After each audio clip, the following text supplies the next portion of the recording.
to the speakers. I will have some concluding remarks when they're all finished.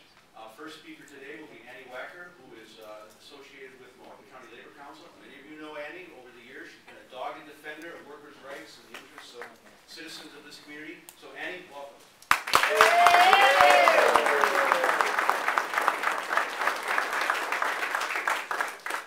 Thank you very much. And thank you for coming today.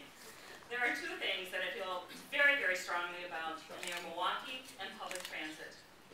I want to see Milwaukee be all that it can be for future generations to come. I like to, yes? You know, keep it simple, stupid. The RTA is about jobs. We don't need to make it any more complicated than that. There was a time that the Milwaukee transit system was one of the best public transit systems in the country.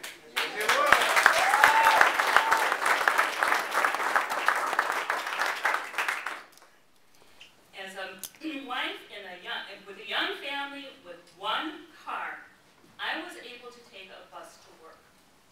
I was able to access that bus route near my home and get to my job in a reasonable amount of time. I was also able to return home to be with my children in a reasonable amount of time. I was lucky. Now, workers no longer have that opportunity. Today, workers are unable to get to the jobs via public transportation. There are workers who are unemployed, often because the company has downsized or relocated out of the country. They face repossession of the cars they worked so hard to get and now have no public transportation to get to a job to pay the bills.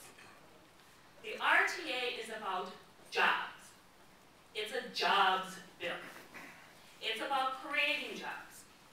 Jobs to build it, to maintain it, to operate it. These are good union jobs that pay a good wage, that give good benefits. These are workers who live in the community, who pay taxes, who buy goods and services in the community.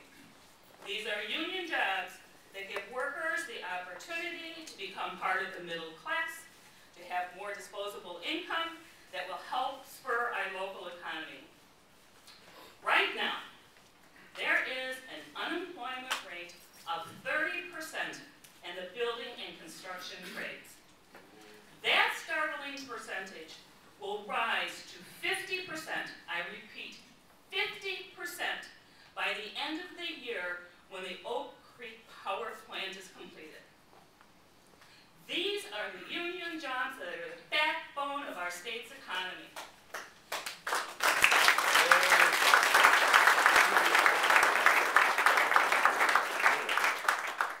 This RTA is projected to spur thousands of jobs. For example, the KRM commuter rail project is expected to assist in creating 4,000 jobs just to get it up and running, and an additional 17,500 jobs through the development around the stations. As I said, this is a jobs bill.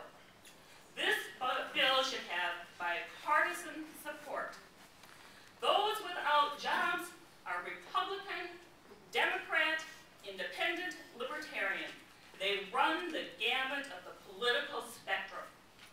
Joblessness doesn't know political party, nor does it know city or county lines. Why is it that we can support a sales tax for Miller Stadium, but there is opposition to a sales tax for a jobs bill?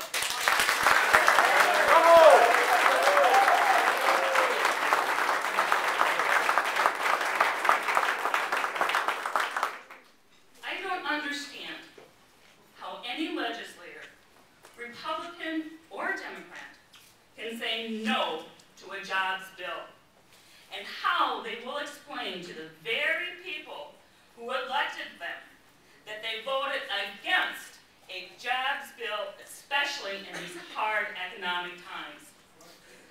I want our legislators to ask themselves, What if they were in the position of having been laid off? They can't get to the school to upgrade their skills, or they can't get to the job because you can no longer afford the car. What would they do? We are at a crossroads and have the opportunity to create jobs and provide transportation to get to jobs. Let's just hope that we have the courage to do so. I have with me here a letter signed on by any number of local unions throughout the state, as well as the AFL-CIO.